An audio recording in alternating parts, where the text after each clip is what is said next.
Good morning, good afternoon, and anything else that applies by way of a greeting. This morning's Dharma talk title is, I'm saying the same thing every time I talk. For those of you who listen or watch, you see that I'm going over the same situation over and over again. Why do I do that? Because it's so easy to go away from that into some kind of intellectual understanding of everything that protects you, protects me, protects all of us from what is imminent, and that is impermanence. Nothing lasts. Nothing lasts. Your worst suffering, pain is going to go away. Your greatest happiness, delight, is going to go away because it's dependently arisen, belongs to nobody. So the title is Thirst, Craving, Wish, Desire, Want, Greed for Otherness. And that other, it's just a basic way of saying we want something else. Whatever's showing up, even if it's on the breakfast table, we don't like that, or it's not good enough, or it should have been this way, should have been. Constant chatter, internal dialogue, monologue, and the other logs. With ourselves, about who we are, how we're doing, who's interacting with us, how they're treating us, if they're being respectful, being disrespectful. It's quite a lot of energy going in different directions. That is over and over and over again, reifying, substantiating, supporting, validating somebody who's doing something, someone who's going somewhere. Someone who's not doing so well. Someone. Pretty powerful. What do we do with that? If you're listening to me, then what I say is just receive that. Don't correct anything. I'm not saying there aren't other ways of teaching this. There are, and maybe that's where you should be going with this. I don't know. But if you're listening to me, don't fix anything. Nothing is broken. You can actually see what this is. It's not going to happen in 3 days, or maybe even 3 years, or maybe 30 years. But what I'm saying is start now, because you're not going anywhere. The illusion is that we're going somewhere, but fundamentally you're not going anywhere. Say it again, as I say hundreds of times, don't believe me. I don't want you to believe, but consider what moves. Consider that.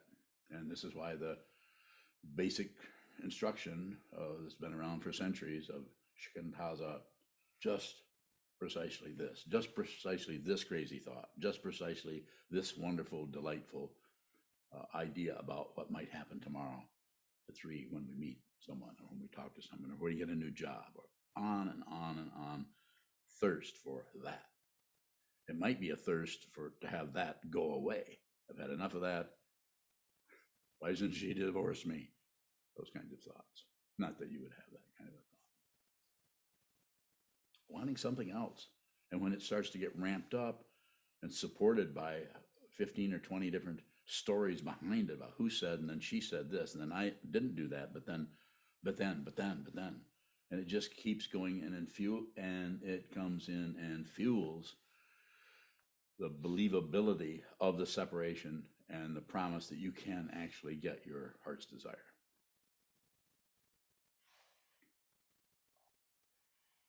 So why would a meditation like shikantaza, why wouldn't that just kind of be overdosing on sit down, hold still, and look at the junk roll through the mind? Shouldn't we have a mantra or something that can get us away from that? Or shouldn't we have a way of meditating on an object that can slowly wean us away from the First Noble Truth, suffering? There are teachings, there are teachers, there are Buddhist teachers that teach that way. Is that incorrect? No, it's not. I'm not saying right and wrong. I'm saying if you're listening to me, then this is the way I would say to do this. Why? I don't know. I don't have any backup. I have no guarantee. I have no promises at all.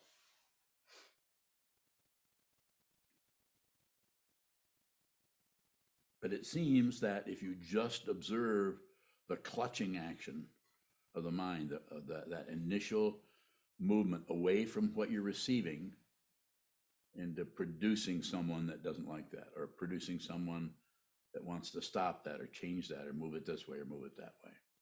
Politics of experience start to take over, and we start to strategize, and we'll talk to our friends, talk to Sangha, we'll talk to the teacher, anything we can do to try to figure this out. And it seems to be very necessary for us to receive whatever's arising as dependent origination, because as I've said before, I've said many times, I'll continue to say, more than likely, that whatever's arising in your mind needs to be there. It doesn't have a need.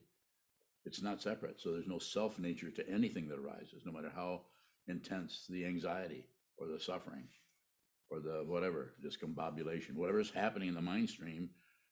We look for why. We look for why, the why question. Well, why is this? Well, you can find a because that's the structure of relative truth. This rises, then that occurs, then this changes, and then that stops, on and on, and so forth. And it's so incredibly mesmerizing, the seduction of being able to get out of our dissatisfaction into some kind of delightful heaven realm. And it's possible you can temporarily get into some other way of looking at things that feels better, but it doesn't last.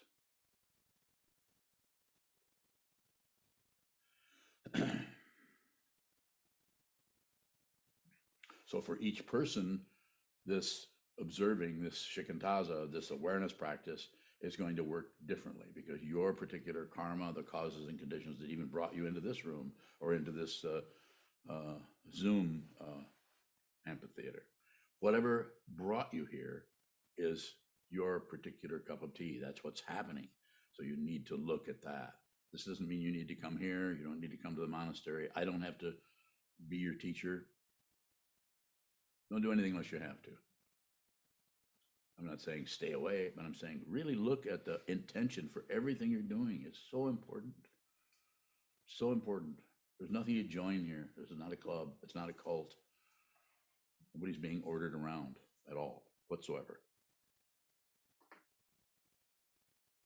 This may be the last day this ever happens. Everything comes to an end. Everything is showing up. All compounded things, as the Buddha said, will vanish. Maybe in 3 years, 3 days. Your mind stream, what is arising in your mind stream, that's the training ground. That's why shikantaza, sit very still.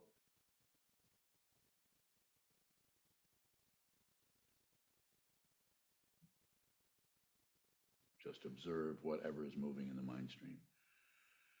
This will not particularly show up as some kind of improvement situation. It can be the other way around. You can slowly start to see that which you've been able to shove away since you were born, or push down, or cover up, or make excuses for. Any kind of passion, aggression, ignorance, any kind of movement away from what arises, because what arises is exactly what you need to see in order to live a sane and uplifted life.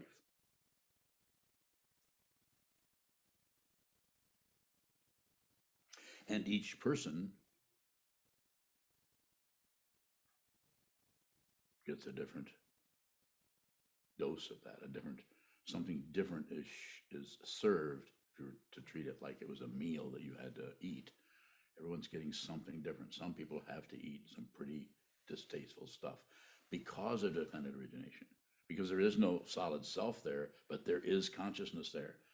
And the consciousness is looking for someone who feels that way, and it will find it. This is called narcissism or ego. The seventh consciousness in the Yogacara tradition, as we've talked about many times, and you can study. It's just a way of talking about it. We don't know exactly what it is, but we kind of know what it does. It creates a hell of a lot of trouble. And the suffering that comes up is so convincing. The terror is so convincing, and that's because the imputation is there's someone who can be harmed, and there is not. Realize your true nature. I wouldn't fiddle too much around with trying to change things in your life so you don't have as much anxiety.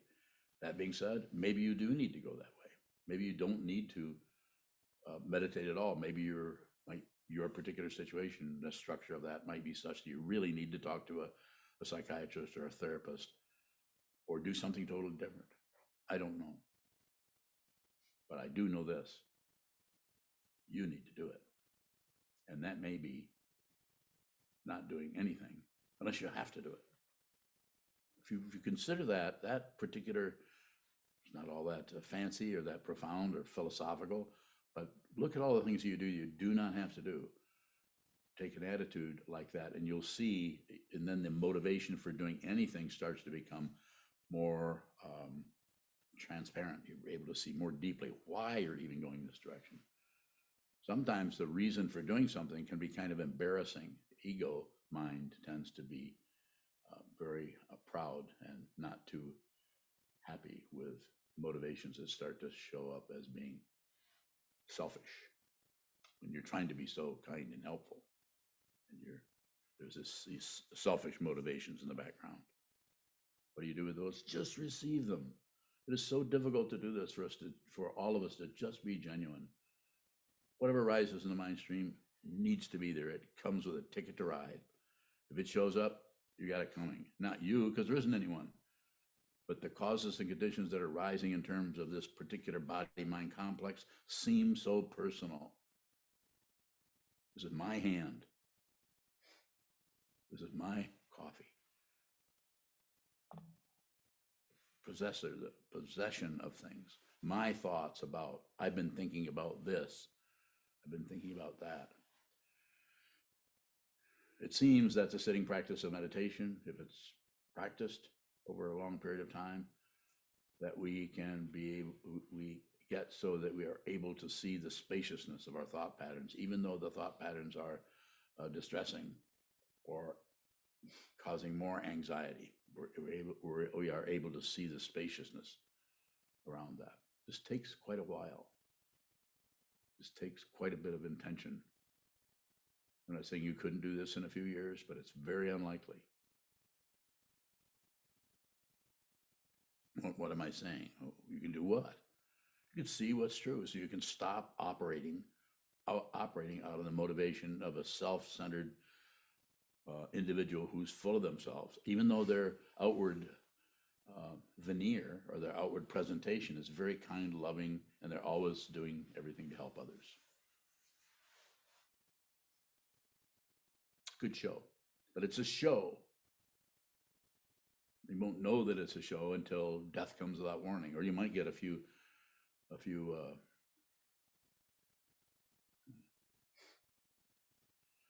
might have some warning. You might realize that this is coming to an end. This human life is coming to an end. Will not last. But while you're here, you can find out what your actual identity is. Why this is sometimes referred to as a schoolroom.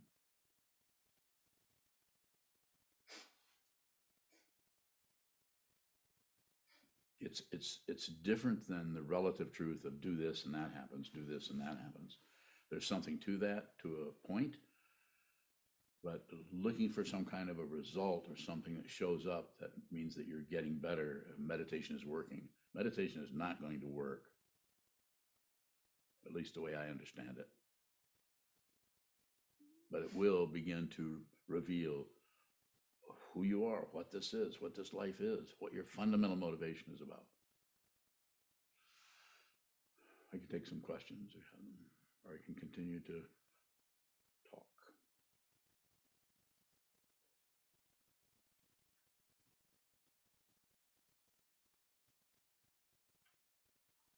When you're bowing, sometimes in the throes of intense negativity, the personalization is, it's like a solid wall for me. Mm-hmm.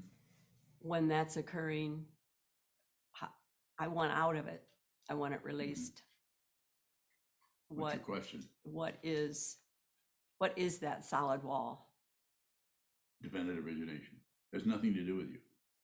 We take something that arises and we make it personal, and that fuels the self-centeredness, the egotism, the egocentrism, the narcissism.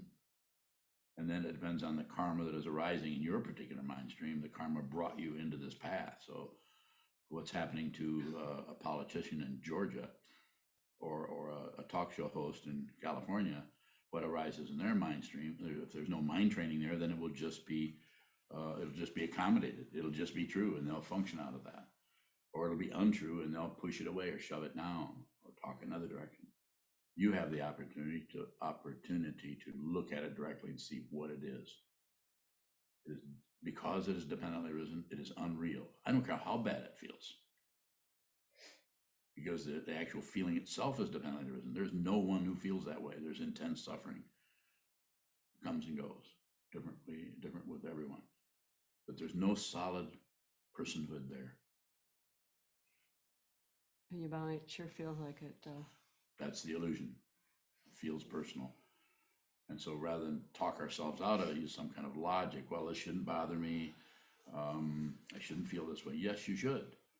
You need to receive that which is arising and at the same time see that there is no solid personhood there. There's no person, no individual. There's just what's coming and what's leaving, what's coming and what's leaving.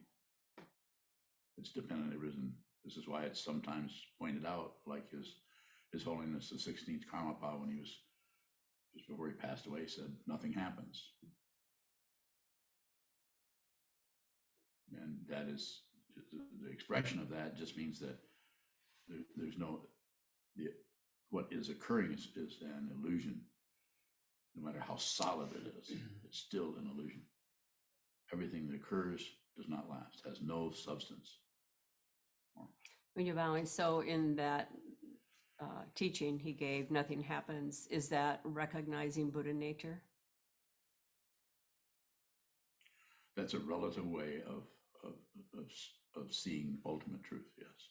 Expressing ultimate truth to a particular person who is sobbing at his bedside. The Vajra Regent Ursel Tenzin was his student of his. It's a way of saying it. Nothing happens. It is an illusion. My imagination of my memory of him is he probably smiled when he said it. Because it's an incredibly intense illusion. So you don't have to stop having emotions about something because, everything's an illusion. So I don't know the feelings can get more intense. Make room. When I say make room, sit down, face the wall, and see the room that is already there between you and the wall, between you and your thought patterns, between the thought patterns. Look at the spaciousness of everything. It is incredibly vast and unending. It is called Maha Vipassana, or the great panoramic awareness. This is available to you. Whether you know what, are able to recite the 12 links on the chain of existence or not, it's available to you now. Now, yes. Sure, bowing. If seeing things are illusory, can increase the intensity, I wouldn't say that was causing that it can, and say that may happen, but the dependent origination behind that, untraceable. So that's why if you look for evidence, all evidence is partial, very partial. Our whole life, our Western materialism and some Eastern, is based on getting somewhere on right and wrong, up and down, back and forth, success and failure, crime and punishment. Go ahead. Sure, bowing. Does seeing things as illusory shift anything? Yeah, it won't happen right away, but the attachment to outcomes starts to back off. But there's no guarantee, and you won't get a credential. You won't say, I think I'm seeing things that are illusory because I'm not attached to what happens anymore. This doesn't mean you don't care what happens. That's a self-centeredness and ego that just wants to be unconcerned. I don't care. I used to be really concerned about things, but I started meditating and I got so it's just, things happen, so what? So the conversation we have with ourselves, it doesn't seem to work. Go ahead. It's worse than that. It's worse than that. The ego knows this. This is why it panics, because it starts to say, wait a minute, this does not look good. This is why you need, or maybe not, maybe you don't. Maybe this isn't your lifetime to see this. But the way I see it, you need a teacher, a teaching, and a community. So that you can see it, because there's not going to be any credential or any proof. That robe is meaningless that you're wearing. Yet it's very difficult to do this without some kind of a structure that you can return to the teacher, return to the Buddha, return to the teaching, return to the Dharma, return to the community, return to the Sangha. No maintenance, not maintaining that, but just return to that, return to that, return to that. Go ahead. Sure, I'm curious about the road being meaningless. I bet you are. Actually, I know that, but Is there some kind of relative? yes. That's why it's meaningless. Ultimately meaningless, but it's relative. It's a relative thing that you can do in the relative world, where you can sow a robe and receive vows that you can practice to help you, give you some kind of a container so you can realize your true nature, which transcends all arrow pointing, transcends everything. More. Sure,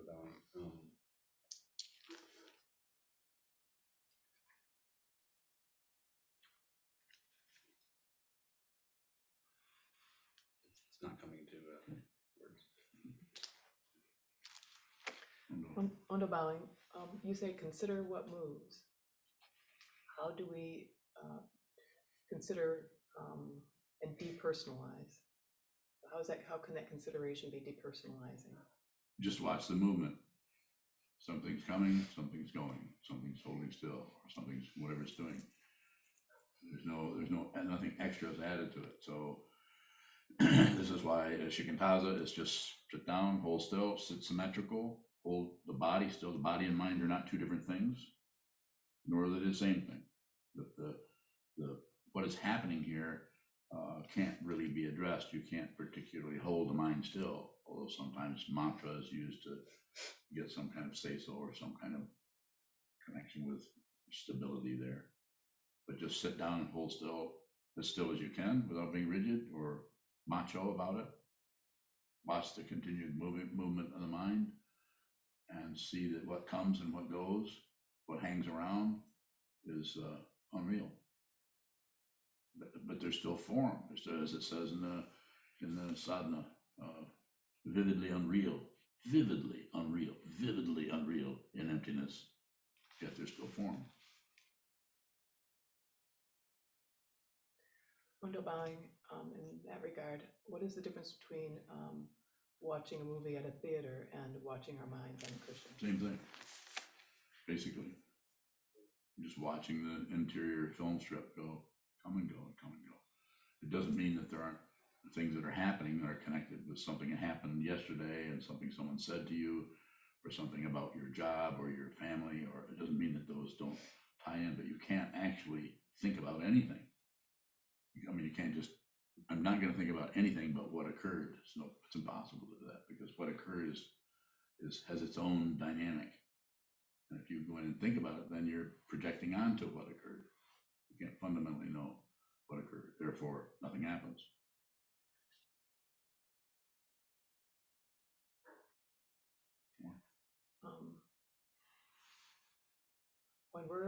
When something arises, thought, memory, feeling, are we considering the texture, the context, the content? The practice, the way I teach this, is to sit down and hold still, meditating, doing shikantaza, and whatever arises, it's a way, you could say you're kind of depersonalizing it, but it's not a strong, pushy, demanding kind of situation. You're just watching, because it's already the case. You're not creating some other thing, a mantra. Not against mantras. I've done quite a number of them, and I even recommend them sometimes. We do it in the monastery every day. It's just that it's used as a maintenance device for something. So whatever rises,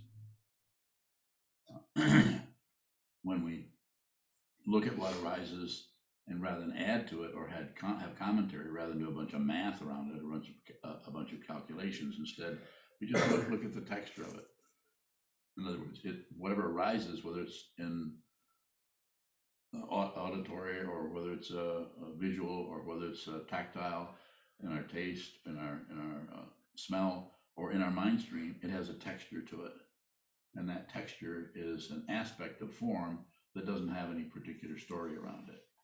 So if you're with the story around it, with the additions, the subtractions, the divisions that come up about this shouldn't be, that should be, they shouldn't have said, I shouldn't be feeling this way, on and on, and all the story balloons, all the Post-it notes all over everything, about, totally ignoring, or at least partially ignoring, the texture of the fundamental thing that is arising. It is empty of other, empty of anything. It's empty, it's just form. Could you also say shape, looking at the shape of what Shape, arises? same thing, similar. What's arising, what if it's auditory, has a kind of shape or a kind of texture. What arises in the mind as thought forms. Actually, you can still think and actually be able to look at the structure of the thought, look at the structure of the form, see how much greed is attached to that for wanting a particular outcome, and just witness the greed. Don't try to shut down your desire. That's why it's difficult to do as some kind of a practice where you have a cause and effect. That's relative truth. That's why the vow is the intention to save all beings, which is impossible to do. But the intention to do that, to put one's heart mind in the direction of others, what is that? Seems to be helpful. Underbowing, it's how do we can we emphasize that whatever arises is other? I don't know if you can, there may be some ways to emphasize it, but the most important thing to do is rather than emphasize or produce, it's to receive. Just receive. Just receive. Let it come and sit in your lap. Let it come to your taste buds. Let it come to your mind. Just you could say allow. In other words, don't object to anything. Don't agree with anything, and don't ignore passion, aggression, ignorance. That's a lot of practice to do that. And it won't show up as a result that, oh, finally I'm not objecting to anything. Chisho. Tisha you talked about the why question seducing us away from what is in front of us. For me, the what question is also seducing, or it takes me away with just what is it? How do I work with even that fundamental question of what is this, and not being seduced by it? Don't worry about the seduction. That you are aware of the seduction is how this is done. You're just aware. You say, "What is this?" and it draws you into it. And being professionally being a scientist, being a chemical engineer, that's why you do that kind of work, because it is a heavy reinforced relative structure that actually responds to very clear conceptual cause and effect. Very difficult, as we've talked earlier about this a little bit. You're not going to be able to get this. You're not going to be able to get water to act like smoke. You can't really do that.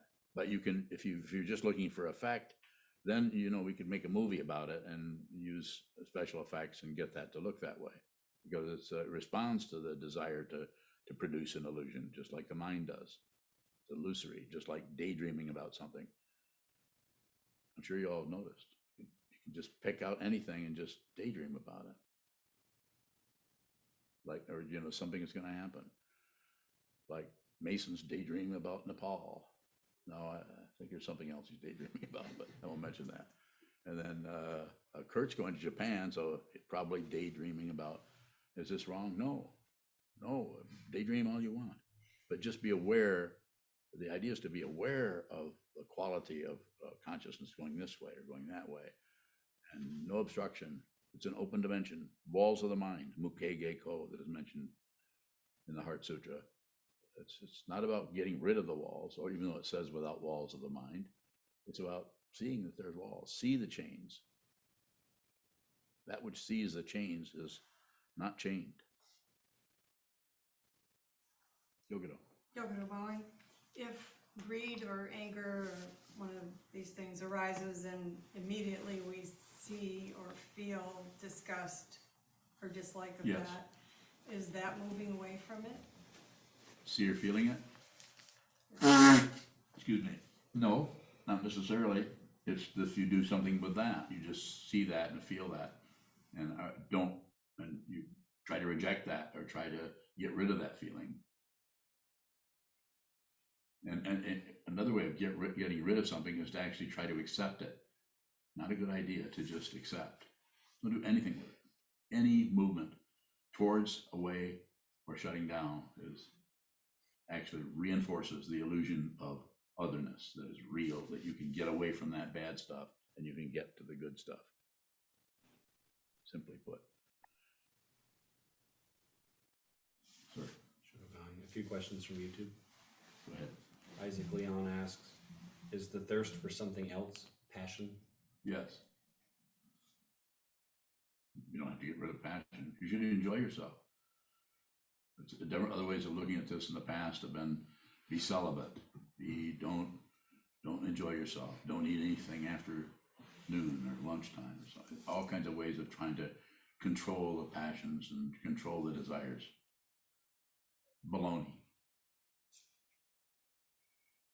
I'm not saying you don't look at those and aren't aware of those, but to try to thwart that to create an enlightened being, or to create, you don't have to create enlightened being. Everyone is not separate from the Buddha, never has been. But we cover it up out of fear, out of conditioning that's been going on for countless centuries. Sure. Jeremy Gray asks, is just receive another way to say equanimity? Can you speak a little about that? You could say that. The attitude is to just receive. And a lot of that may be seeing how you keep shutting down. You can't receive. No, you can't. A spontaneous reaction is I just can't do that. I know I'm supposed to receive. We start lecturing ourselves. I know I'm supposed to receive. He, she, they can't mean this. That's a terrible thing to receive. But equanimity is just a word that is pointing to something that nothing is missing. Nothing is out of balance. There isn't even such a thing as balance. There's only balance when there's imbalance. But something that's perfect, until you see what it is, will look like confusion, will look like imbalance. That's why you have to look at the imbalance. This is why I say, and other people way before I got here say, sit down, hold still, look at it. Look at the confusion. This is what the Buddha did. The Buddha did not awaken to strawberry fields forever. The Buddha awoke to extreme suffering and difficulty of everyone. This is compassion. Just receiving that. Well, Deb Bowing. go ahead, Deb. In my profession and work, in my life work, I'm a caretaker, which moves me towards making connections and trying to be present for what I think others need. How do I make spaciousness in those moments when I'm drawn into others' needs? Bowing. I don't know you very well, but just what little I do know you, I don't think there's anything to change or correct. Most important recommendation, or if you want to call it advice, since that's what I'm supposed to do according to Kevin Townley. I'm Enneagram is a 2, so that means I like to tell people what to do. So here it comes. Practice a lot. Practice. Get to the cushion, get to the chair, hold still, watch what moves. Relate to the teacher, the 3 jewels, however you see fit. So you can, maybe it's necessary to formally observe vows, and maybe not. There's no requirement. It's all about you, your karma. But from what little I know of you, I think you're you're probably doing fine. You don't necessarily have to second guess you're helping somebody or being with somebody. But the more you train your mind to see clearly, the more that clarity, without you knowing about it. If you feel like you're getting more clear, you're bullshitting yourself. I mean that. I mean that. Say that again. I mean that. This doesn't mean that you aren't onto something, but it's probably not feeling more clear. It's probably seeing more deeply into the nature of confusion, which of course is clarity. But if it's showing up as a result, then you've just blocked off the very crap you're trying to see, simply put. But I would say just return to the cushion, sit as much as you can. If you can sit a couple hours a day, it's great. If you can sit 20 minutes a day, that's great. If you can do some block sitting or 4-hour blocks of sitting once a week, that's also very good. Further question, Deb? No, thank you. Sokuzan, bowing. You're welcome. Further questions? Come on, you guys, you're gonna let me get away with this, are you?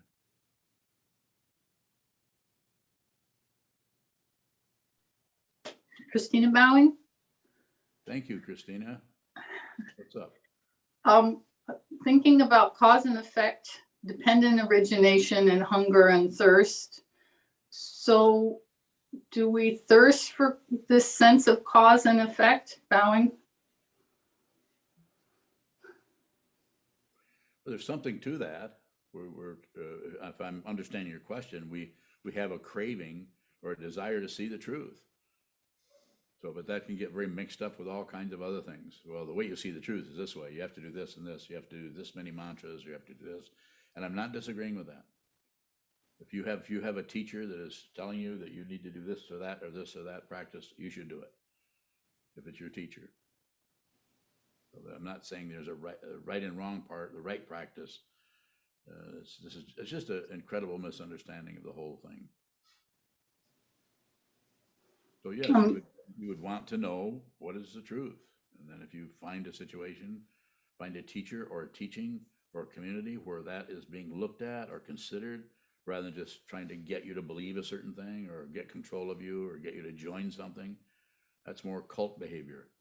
Not interested in that at all. More, Christina? Christina bowing. So how is cause and effect ultimately unreal, but seems to exist on like certain levels, bowing? Yeah, it's relatively real, but it's ultimately unreal. And those two are not two different things. But that has to be seen. If you see it, you're liberated. And actually, nothing was ever in prison, so even liberation is extra. Nothing was ever. You were never in a jail. You were never in prison. So therefore, if someone sees what this is, you're not going to hear them bragging too much about it. But it's available to you. But you can, if you understand what I'm pointing at or see what I'm pointing at, I may never hear from you again. Why would you talk to me? You see it. If you don't see it, you might want to come back a few times. Christina bowing. Go ahead, please. I keep coming back because I like you. But one more question with regard to the cause and effect. So say I'm meditating and it feels like there's an interject or something, there's some sort of force that's, coming in at me or whatever. And I seem to feel that it's causing this sensation in my physical, emotional body or whatever. It's a question. And I'm thinking about what Unyo asked, the wall. What error do we usually make in regard to creating a cause and effect scenario with that? Bowing. We believe it. Something happens and we believe that's true. Something else happens, we believe that's false. Something else happens and we just simply put, It's extremely complicated beyond that. It's not just this, just that, just this, just that. It's very complicated. So this is why it's so important for you, for me, for any of us to just watch the movement of the mind. This is where the whole thing can be seen. You can actually see the confusion, the cause and effect, the delusion, and the suffering right here. This is where you see it. This is not separate from everything else, but it's hard to look at everything else without becoming a philosopher or becoming some kind of a scientist that's just working with the relative situation. Not wrong. Maybe that can be done too. But if you're listening to me, I'm saying go within, to use a relative statement, relative recommendation, the relative advice. Look here, don't listen to me. Listen to me and consider just, that's my advice. Consider doing this yourself. It's a transcendental do-it-yourself project called the Three Jewels of Buddhism, Buddha Dharma. Buddha Dharma goes in lots of different directions, and it's a good thing that it does, because you need lots of outflows from that original teaching so that it gets a strong foundation. The true teaching is in Buddhism. I feel that the true teaching is in every religious, so-called religious or transcendental approach to living. Indigenous peoples, Hinduism, Jainism, even the desert religions have a kernel of understanding there. Quite often it's manipulated into just the politics of experience so we can control people. Is that wrong? I don't know if it's wrong or not. I don't look at it in that way. You should do what you want to do. Thank you, Sokuzan. Welcome. Further questions? Further questions on Zoom? Doesn't seem to be any here in the Zendo. Augie, don't you have a question? Come on. Gee. Augie bowing. Could we say that in addition maybe to just receive, there's receive and recognize what we're receiving? Bowing. No. That sets up a recognizer. Just receive is devastating. And that's is going to need to occur on some level and different with each person. It's devastating. It's very disappointing. Trungpa Rinpoche even said the path to awakening is one disappointment after another until the final disappointment, which is a realization itself, which you get no credentials out of it. You don't get anything out of it. Completely worthless. But it is vast and untraceable. And you're no longer separate from it. You never were, but now you know that you're not separate from it. Go ahead, Mark, you have a question? Sure, yeah. Mark Bowing. Is there a particularly useful attitude toward weight loss? Bowing. Why are you asking me, Mark?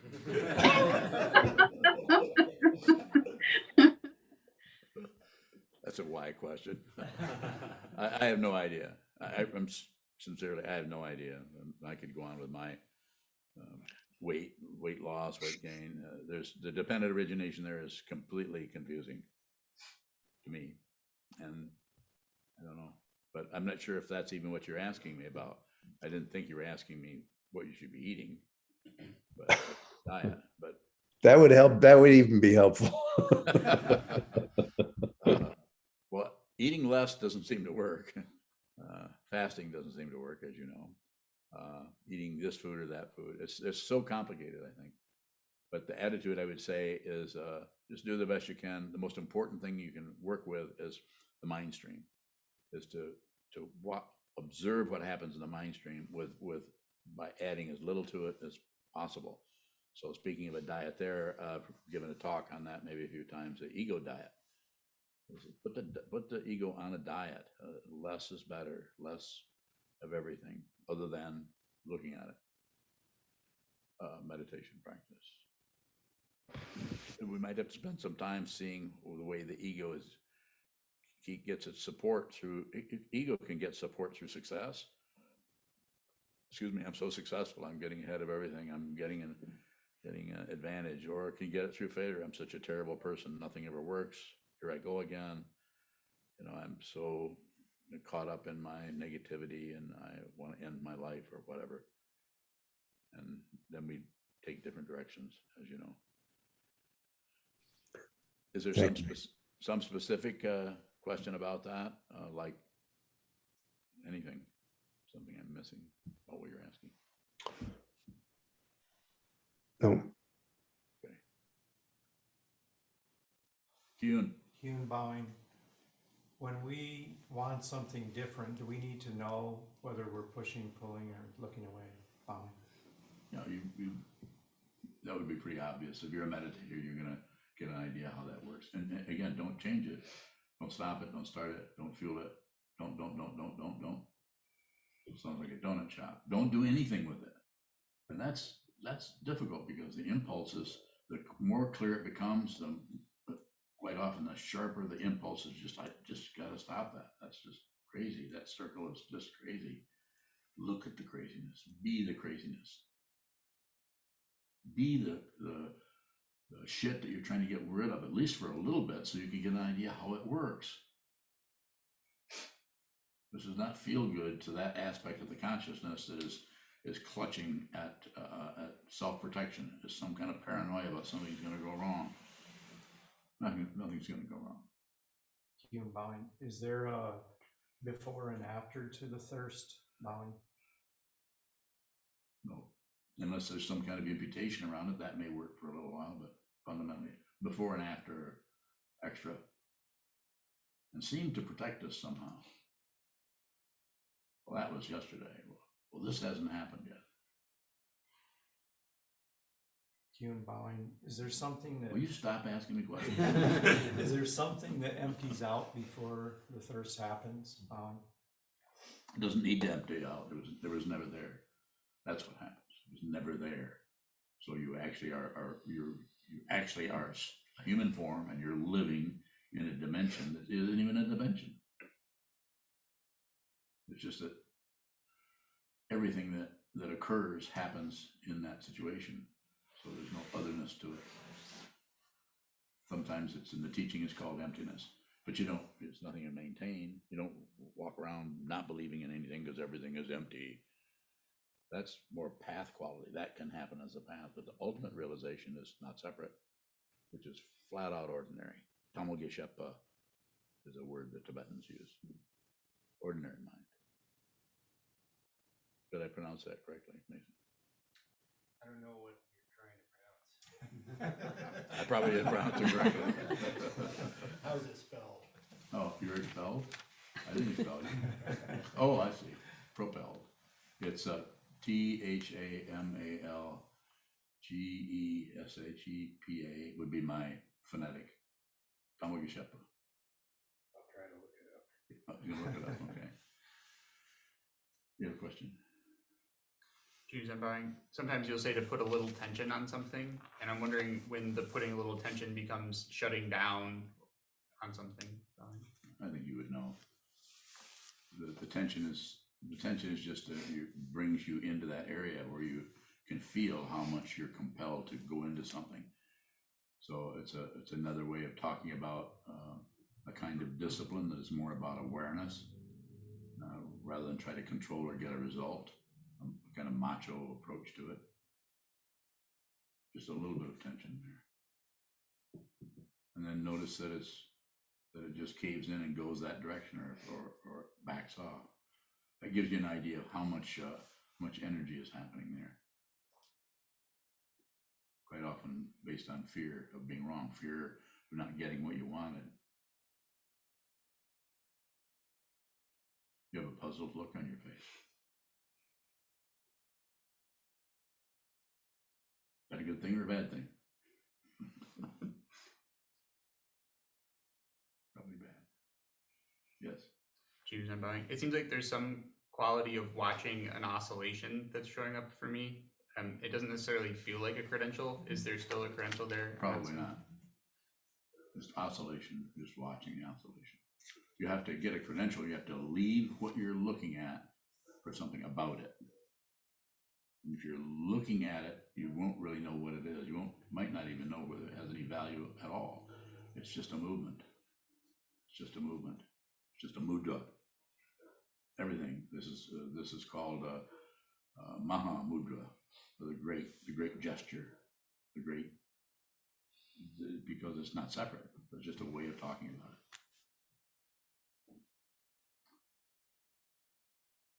Shikantaza, basically.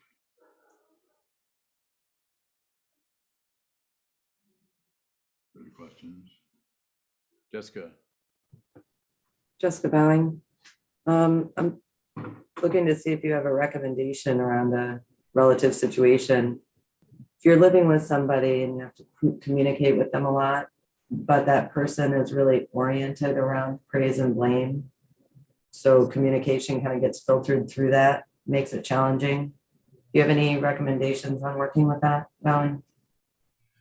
So it's so very situational that it could be, it depends on your relationship, whether it's your child, whether it's your brother, whether it's just a house mate, roommate, or whether it's a parent, or all of the different things are going to play into that, and what your relationship has been with them all along. But less is better, probably less of everything. But when you are in that person's presence, be on receive as much as possible. Listen, ask questions, not interrogation. Don't try to fix them. Look at the praise and blame.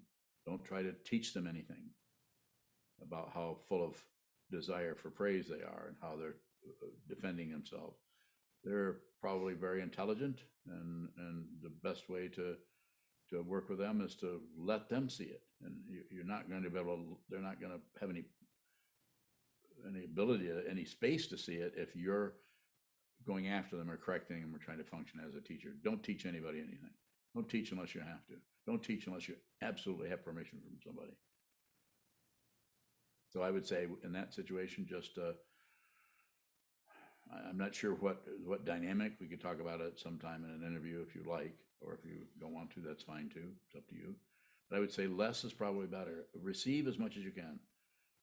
A little bit of production is okay, but just how's it going? Sorry to hear that. Hope things get better.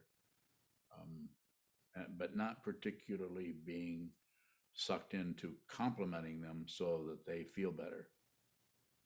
That might be the difficult area when they're used to getting compliments from you or encouragement, to back that off a little bit, make it a little bit more,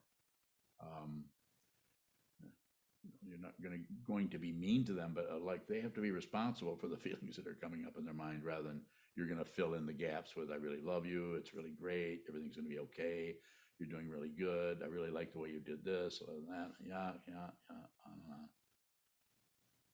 That being said, you might not be able to help that. It depends on you might really not be able to help that. And if that's the case, then don't worry about, ripping the thing apart. Just be aware that you're doing that. Awareness doesn't belong to anyone. It just doesn't. There's no ownership happening there. The illusion that your thoughts are yours, that everything is some kind of personhood is happening there that is substantial, validated somehow. That's the illusion. The whole world thinks they're somebody. Have you noticed? Anybody, especially somebody who has no mind training at all, just completely convinced that all their thoughts are correct. Unless they're wrong about something, and then they're the first one to admit, well, I was wrong about that, but now I'm back on track again. And it doesn't make any difference whether they're a religious person. It doesn't make any difference even if they say they're a Buddhist. They can still be full of themselves. A few questions from YouTube. Lid asks, can simplifying the way I present myself help with putting my ego on a diet? For example, simple clothing and hair. Clothing and hair? No. I see what you're saying, but I wouldn't. I don't think so. Just do it with the mind. Just do it with practice. Bring everything down to a still point. Just this. bring it back, return to the cushion, return to the Buddha, the Dharma, and the Sangha. If that teaching supports you, and if it doesn't support you, or if you don't understand it, then I wouldn't bother. But get to the cushion, get to the stillness where all this movement is happening in the mind. The body is still. You watch what moves, but I wouldn't worry about, if you wouldn't change anything particularly. Like if you've been really fussy about your hair or something, which I'm kind of just imagining what you might be addressing, I wouldn't worry about that. Get a really nice haircut, or use different rollers. I don't even know who I'm talking to here. Lid row, LYD. Lid row. Have I met? I feel like they've asked questions before. No, I feel like that too, I think you've met Lid. Okay, so I would say I wouldn't worry about changing how, your appearance. If I understand the question, that's what I would say, but I may not understand what you're asking about, so you could ask again. Another question this one's from Stephanie Squibb. Question, Stephanie Bowing. There is a strong inclination to reconcile pain in relationship to others. Is that greed? Bowing. It's passion. Trying to reconcile is, and the causes and conditions that arise in that area are sometimes that's what you need to do, but you do that out of clarity, not out of greed. The greed can be there. You're not going to get rid of greed. You don't have to. Go ahead. Does clarity function through the poisons? Sure. You don't have to get rid of anything. You don't have to be someone else. You don't have to get rid of greed. You don't have to get rid of anything. You have to see clearly that there's no solid being anymore. There's no self in the skandhas. Form, feeling, perception, concept of the thinking process, and consciousness of the six sense fields and their objects does not add up to a being. There's a body here waving arms around, but there's no solid being here. So if you see what this is, you're fearless. Doesn't mean that you don't have fear, that fear doesn't arise, but you see that it's dependently arisen. There's no one who's afraid. Never was. There's no one who needs anything else. You don't need acceptance. You don't need rejection. You don't need anything. You don't need anything. No demands whatsoever. But that doesn't mean you won't enjoy. What kind of ice cream was that I had last night? Butter pecan. Bring on the butter pecan. You've heard of that. I'm saying, so enjoy yourself. Enjoy whatever is happening in your life. All kinds of, this is not some kind of, don't, like the Buddha did, try to sit on rocks and go without eating, and because he was trying to find out the nature of suffering. He found out. It's wanting things to be different. Second noble truth. Go ahead. Sure, Bowing. Lid clarifies who they are. Lydia from Indiana. I don't think I've had an interview with Lydia. I don't know. Anyway, if you have further questions about it, but I think it probably come close. I wouldn't do too much with how you look or try to appear more, is that word, more better? More in line with what you think people ought to think about what you're thinking about what you're thinking, about what they're thinking about what you're thinking. You don't look like her. I'm looking at you. I might. Yeah, you might. Further question?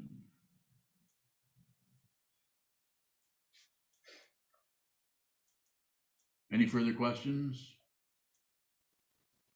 Sokuzan, how is that desire for butter pecan different than thirst for otherness? It's there, but there's no demand. You don't care if you get it or not. You want it, but it's not. It doesn't come up to the level of a thirst particularly. Although it might. Addiction can be, which is tied into so many different ways that operates, and each person works with the absolute demand for something else, for otherness, and that's tied into all the chemical situation in the body. It's so different for each person. Is that what you're asking me about?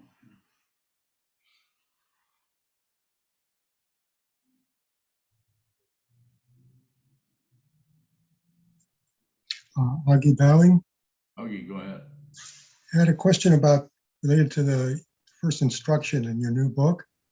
You say to be aware that you're adding is actually adding. Yes. And I'm trying to understand that relative to my experience, which is most often that when I suddenly realize that I'm adding, there's like a collapse of the adding. The thinking just kind of comes to a stop with that recognition that I've gotten lost in adding. How do I put that in perspective with Well, you to have be it. aware? You already have it. You don't have to do anything about it. That's exactly how it's done. There's just no celebration. Of course, you have to add. You're making a comment on it. You're commenting on the adding. Looks like I'm adding. But then probably the whole thing is going to collapse and you'll stop adding. But you won't also say, looks like I've stopped adding now. So there's going to be some kind of something showing up in the mind stream, and is all about being aware in such a way that you don't grasp, you don't reject, and you don't shut down. That means you're going to have to look at a lot of grasping, a lot of rejecting, and a lot of shutting down. So you actually get to know yourself. You get to know your mind stream the way it wants something else. Because there won't be, when the belief or the attachment to a self goes away, there's no one left to even know that. So you won't know that anything has happened.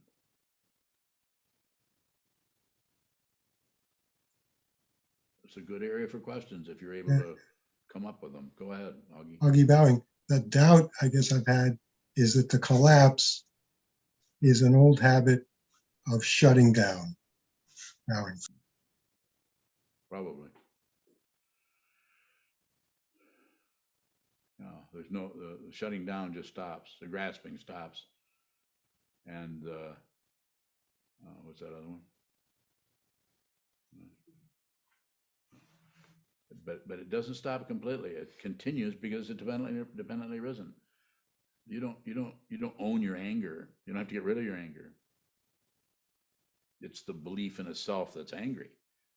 The self, that aspect of consciousness that comes together in a little ball and makes use of dependent origination that is arising in the mind stream of that particular entity who was born at a particular time, who's going through a particular set of karmic circumstances, causes, and conditions we call karma. There's no one there, no one home. As it says in I think it's a Hokyo Zamai, wooden man. Is that in Hokyo Zamai? Stone woman. The stone woman gets up dancing. The wooden man begins to sing. This is a way of using that image. Someone in ancient times, was it Tozan Rokai? Someone back there, one of those names I can't remember, said that it's like the personhood is gone, but they're still dancing. There's still karma. The personhood is gone, but they're still singing. No one sings. Much better singer. No one's there. Then there's not a concern about how you sounded. If you've ever heard Trungpa Rinpoche sing, you'll see someone who doesn't care how they sound, but it was able to sing. It sounded terrible, but it was because of his presence, incredible presence as a Mahasiddha, a great teacher. It didn't matter. He was able to manifest whatever showed up without any self-consciousness at all.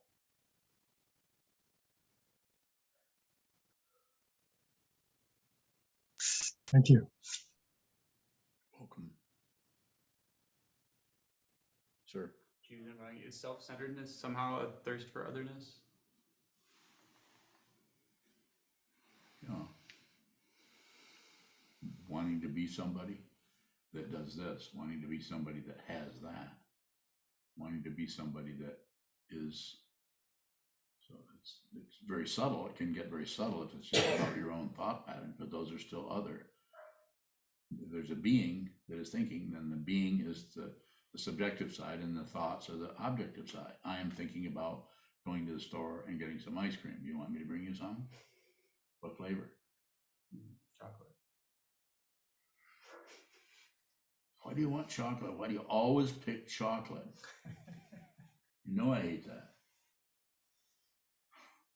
Oh, it's okay. I'll get you some chocolate. More? Choose unbowing. What isn't other? What isn't other? Realization. There isn't any other.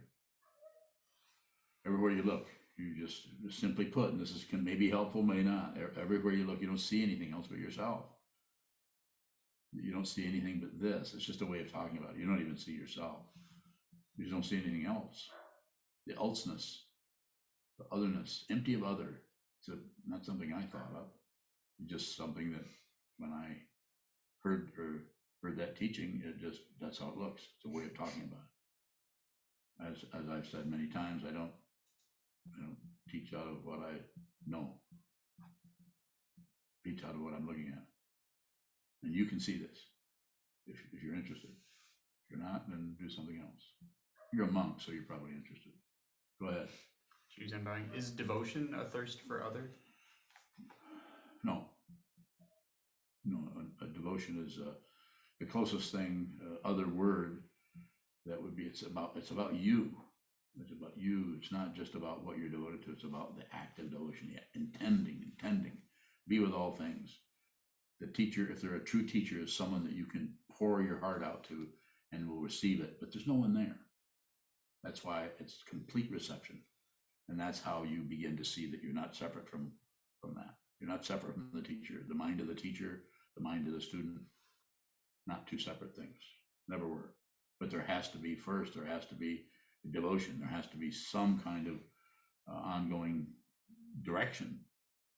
Intend to be with all things. Intend to take refuge in the Dharma, or in the Buddha and the Dharma and the Sangha. It's just a device. It's just a structure to say, okay, let's do it this way. And what can we do with the body? Well, let's make a gesture of devotion. Let's prostrate. Let's bow to that. Put cause and effect together. Put subjective and objective together. Offer that to the teacher. Teacher doesn't give a shit. They're a true teacher. They're not going to care whether they have devoted students or not. They won't even care if they have students, because if they didn't have any students, or if all the students ran away because of something the teacher said or did, or some kind of karma came out of the broom closet, who knows? They're not going to be particularly concerned with that, because they see dependent origination and they say nothing is about them. Nothing is personal. Nothing. The most intense personal difficulty or hatred of this or that is not, there's no person who is hating anything. It would even turn it the other way around, and there's just love, and not the corny kind of love. Love is not a feeling.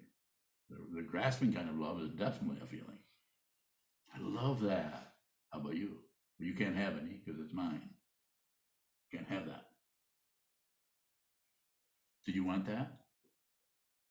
You can't have it. I'll keep it. I might give you a little bit if you treat me nice. How's that? Transactional. Not concerned, but not ignoring anything. Seeing this is the only way that someone can truly teach, not just, I'm not saying you can't teach, study the Samdhinirmachana Sutra and even do a translation of it and teach out of it. Of course you can. You can relatively teach. You can teach the Diamond Sutra, the Heart Sutra, but to actually point out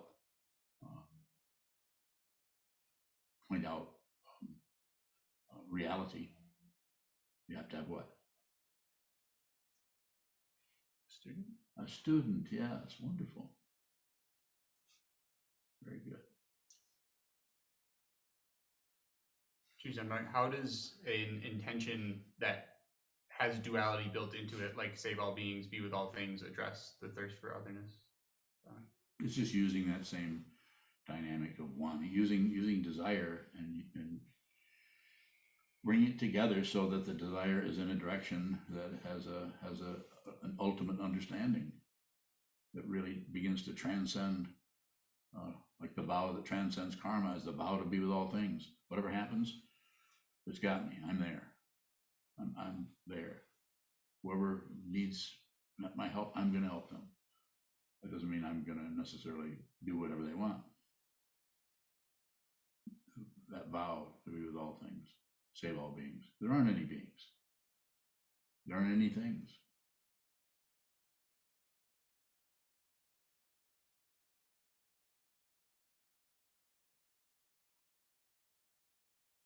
Okay, I guess we're good. Thank you so much. Abby even left. When Abby leaves, it's time to shut everything down. Break the set.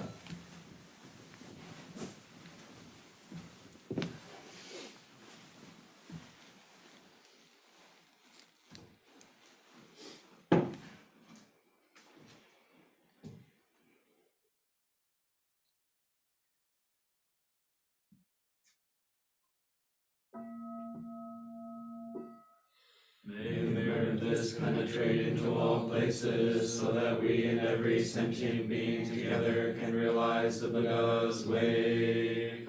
Ji-o san shi shifu, shi-son mu sa mo sa, mo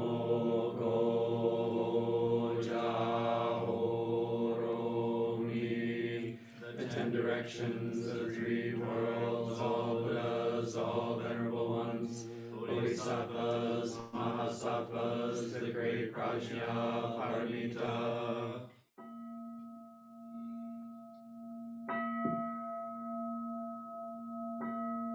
O Buddhas and Bodhisattvas of the 10 directions and the 3 times, please hear us. Please come down out of the light and protect Sokukoji Buddhist Temple Monastery, our Sangha, families, friends, and visitors.